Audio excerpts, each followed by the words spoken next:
outcomes are better when things are not done alone. But does this count for everything? Well, let's take a look at some of the opinions of the public regarding this topic. It takes two to tango.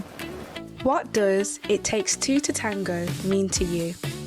That's a bit of a difficult question because women are more emotional than men and our brains work totally different. Men are sort of trying to get emotional, but hell, it's not going to work, babes. Men, how can I put another way of putting it is, we only need a leaflet, one leaflet to read a man will need a book to understand a woman.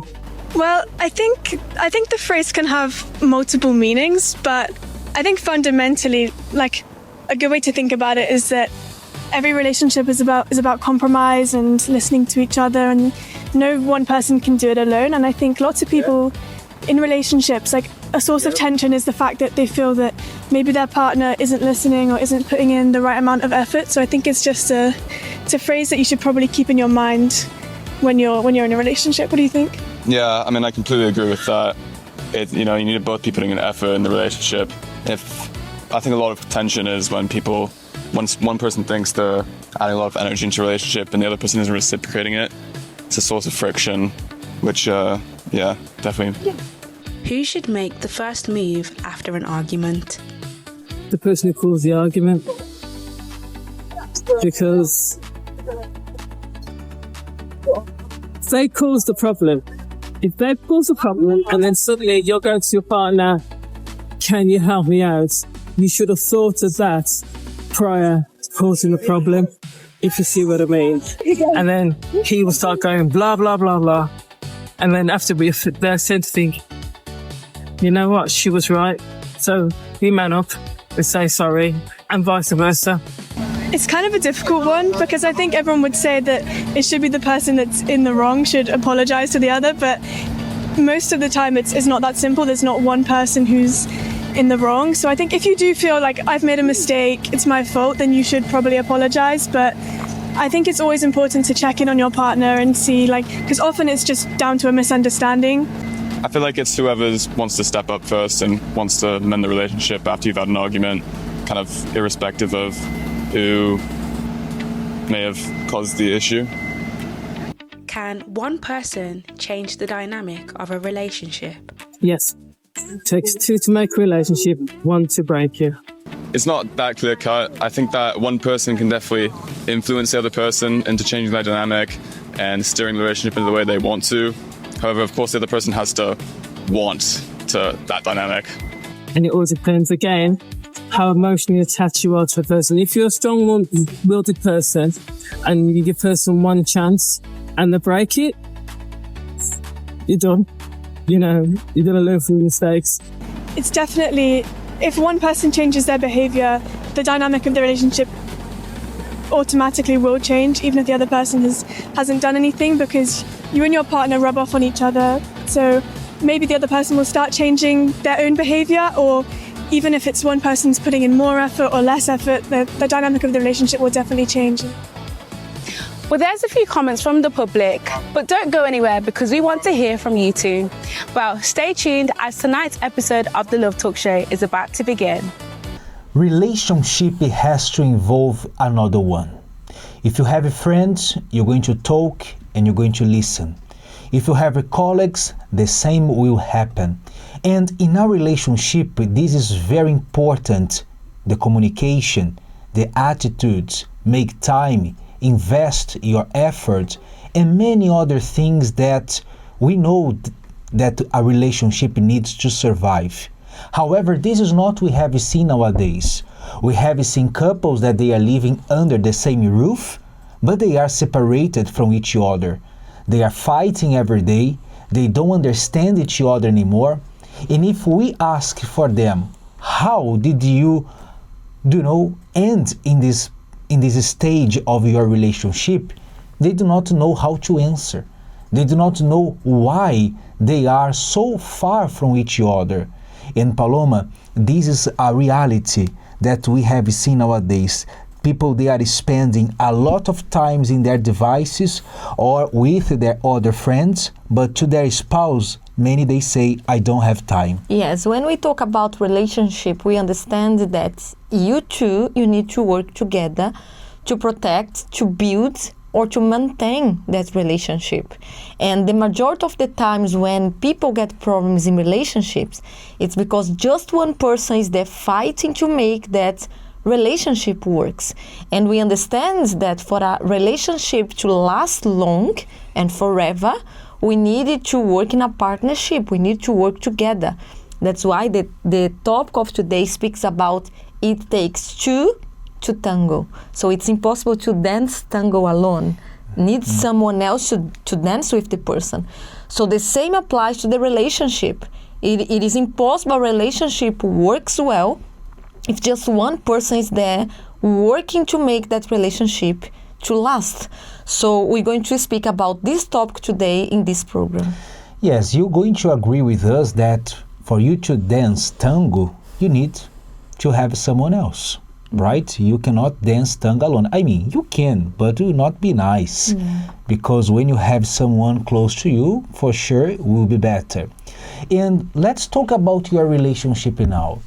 How have you been with your partner?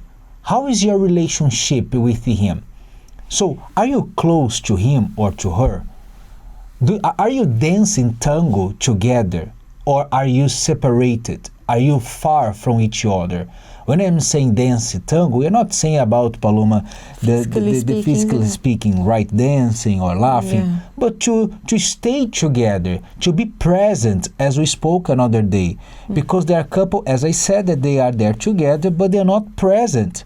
They do not know what is happening in the life of their partner. They do not know, if they are sick or not, if they are happy or not, if they need something, even the clothes. When was the last time that you gave a gift to your partner? Not gift like waiting something in return, but something for you to express your love, your care, for you to show, no, I'm here, I'm looking after you. When was this last time? Perhaps you are treating your partner anyhow. And if we ask you for you, would you like that your partner treated you like you are treating him or her? Maybe you will say no. So, if you don't like the way that people are treating you, do not treat them in the way that you are doing this. Yes, and sometimes we see that inside of the relationship, as we spoke yesterday, many people, they do not communicate with each other. And then the problem starts because they do not understand the person that is there by their side. And another thing as well, it's they do not agree to solve a problem. For example, if just one person makes an effort to solve one problem and the other person say, okay, I don't care for this relationship, we can agree that it will be very hard for that relationship to last. So when we speak about a relationship that works in a partnership, works together, that means that you two, you need really to become one in that relationship in a way that you two agree that doesn't matter if we have battles in this relationship, doesn't matter if it's hard to take it, we're going to find a way to make this relationship works. We know and we understand that maybe you are there inside of a relationship that you say, I am here alone in this relationship. I am the only one who are making an effort to this relationship to work. Okay, you have a way to find a solution for that, because maybe you are attending the seminars, maybe you are doing your part as well to make this relationship works, but we agree that's harder when the two are not together. And even the Bible says that two are better than one. And we cannot blame just one person. When you have any issue, any problem, both of you has to sort it out. Both. You cannot say, no, but this is your fault. Maybe it is your fault, but okay, what can you do to also sort this problem, to resolve this problem? Because the problem is there. You cannot run away. So face your problems means, okay, I'm here together with my partner, there is a mistake or there was a mistake, okay, but let's fix now. We have to do something. However, what we have seen nowadays are couples that they are running away, they are going to their friends, they are going to back to their family's house to hide themselves against the problem. Yes. And the problem is still there until today. Yeah, speaking about who needs to apologize first, we even heard in the street interview that the lady was saying sometimes people say that the first one who needs to apologize is the one who committed the mistakes. But we know that it's not always that happen. Sometimes people commit mistakes and they do not apologize. So in the relationship, we need to understand that we have to put the ego aside. We have to put the pride aside to make that relationship work. If not, we'll be two people inside of the same house, and one that is, no, I will protect my ego. I don't care about the relationship. Just what matters is if I am right and you are the wrong one inside of this house. So that will not work, because we need to agree. You are with a person that you chose. You chose that person to be by your side. You loved that person. You saw some qualities in that person. You say, no, I want to be with them, with him or with her. So, and now came to a point that you say, I don't know more about this relationship. I don't want to make this relationship working. Yeah.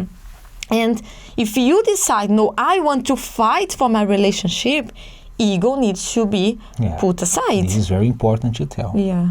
This is a point that the majority, they don't want to put aside. Yeah, because people instead, they fight to solve a problem. They fight to protect if they are right or not. Like, I am the right one. And even singles, some single people, they think, the person has to fit exactly as I want. Mm-hmm. But the person will have, their flaws, their weaknesses. It's impossible, isn't it? It's impossible. And if you have these higher criteria to find someone, be careful that you can be alone. Yeah. And sometimes people, they are so focused to find someone that you really fix that space there. Mm-hmm. And you are losing opportunities as well. You are there thinking like, I want a perfect relationship, I want a perfect person, and you're not going to find. Maybe they say, if this person doesn't think as I think, okay, it's not for me. But come on, she has another mind. It's a different person. We will not get married with our, how can they say? Perfect. Exactly. So this is important for you to understand. So I know that we have to pay close attention to the signs. We have to know about the other person's life. However, you also need to understand that she has her life, her past, her mistakes, culture, and many other things, habits as well. I'm not talking about bad habits. We're talking about habits that this person has, the personality. Mm-hmm. So it's very good to take this point and respect this part as well. Mm-hmm. Because if you don't like that people criticize you or force you to change, do not do it to others. Mm-hmm. Please. Yeah. You want to say something else? Yes, I was just remembering now that while you were speaking, I was remember one of the programs we made that we spoke about things that we can negotiate and things that it's a big red flag. So sometimes people get confused with that and they say like this, no, this is a red flag in a way that the person will not change this. For example, maybe different culture in the person you are looking for. The person has a way to speak that is different than yours. That's something that, okay, time will change, or maybe if not change, is the way that the person is. But there are things that is a big red flags. For example, the person lies for you, the person not committed in the relationship. Drugs, alcohol, gambling. So this is a red flag. Yes, it's something that, okay, it's a not... bad son, a bad daughter. Yeah. Sorry to cut. It's fine. So we needed to, okay, what is a red flag and what is the way of the person in a way that's not wrong, but it's just different than mine. Yeah. So I'm so sorry to say that, but there are people who are, is it picky that says? Yeah. Boring. Like nothing is good, isn't it? Everyone is not for me. You can bring the person, very nice, born of God, but that person will find a mistake, this is not for me. Okay, we respect your opinion, but be careful for you do not end alone. Stay alone. Yes, and I have a question for you to answer there. You can type in the comments. Can a relationship survive when only one person is doing the work? We would like to hear that from you. I have one more. Are you trying to fix your relationship, or are you just trying to fix your partner? Exactly, because if you are trying to fix your relationship, you will invest in yourself first and then in your partner. Think about it. I would like to invite you to join us this coming Thursday to our Love Therapy Seminar. Every Thursday, 8 p.m., we have these seminars where we are teaching more about the intelligent love. We are teaching you, we are praying for you, because we believe that only God can change what we cannot change. Don't try to fix your partner, to change him or her, but count on God to do that. Put your trust in Him, and He will do what you cannot do. And perhaps, Paloma, this person has been fighting to change many years, and the result is zero. So now is the time for you to surrender in God's hands. Tomorrow, Wednesday, we will be back speaking more about the intelligent love. I would like to finish this program playing to you the feedbacks of people who are coming to the Love Therapy Seminars every Thursday, 8 p.m. And you are our special guest. See you tomorrow. Bye-bye. What stood out to you the most from tonight's Love Therapy? Is the power of affection, and the fact that oftentimes we give things for granted, and in terms of how to show affection and love to others, and not only when it comes to a romantic relationship, but any kind of relationship that we have. And why do you think we struggle with things like that? Is it our past? Is it things that we've been through? Is it our expectations? It can be many different factors. It can be culture, how you were raised, many different factors, I would say. And do you think the Love Therapy helps with these types of things? I believe that the Love Therapy helps making you aware of things that maybe you were not thinking about. It helped me to think outside my box, also be more comfortable, and it also helped when it comes to improving my relationship in general. Want to experience the Love Therapy for yourself? Join us every Thursday at 8 p.m. at 232 Seven Sisters Road, Finsbury Park. You'll be inspired.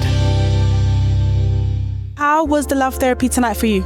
Yeah, it was good. First one in a while, been a bit busy, but coming today was very refreshing for myself. And what stood out to you the most? I think just the steps, the 7 things that came up on the screen. I think the main thing for me was neglect. I think that was the main one. I think sometimes you can try to brush the love life or even other aspects of your life to the side, but it's just like a reminder for me to make sure that despite of how much things I may have in schedule for myself, that I make sure that I find time for certain aspects of my life to pray on or, to focus on, and just make sure that's a priority. So would you encourage people to come to the Love Therapy? Yeah, I think in terms of Love Therapy, it's good because it helps you to be able to build up that understanding from before. If you're single in a marriage or getting to know someone, I think it's good for you to be able to come here and learn from people who are experienced, who are already married and gone through many trials and also blessings as well. It's a good way for you to be able to see whether you're ready or not, and just be able to truly get that challenge for yourself. Want to experience the Love Therapy for yourself? Join us every Thursday at 8 p.m. at 232 Seven Sisters Road, Finsbury Park. You'll be inspired.